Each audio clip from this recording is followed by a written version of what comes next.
ನಿನದೇ ನೆನಪು ರಾಜ ನನ್ನ ರಾಜ. ನಟನೆ ಡಾಕ್ಟರ್ ರಾಜ್ಕುಮಾರ್, ಆಡಿದವರು ಪಿ.ಬಿ. ಶ್ರೀನಿವಾಸ್.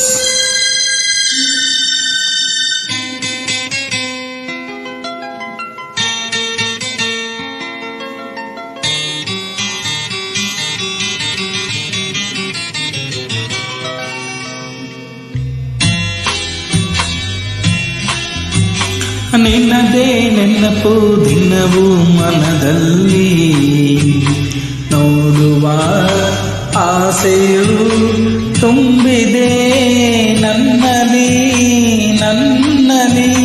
ನಿನ್ನದೇ ನೆನಪು ದಿನವೂ ಮನದಲ್ಲಿ, ನೋಡುವ ಆಸೆಯು ತುಂಬಿದೆ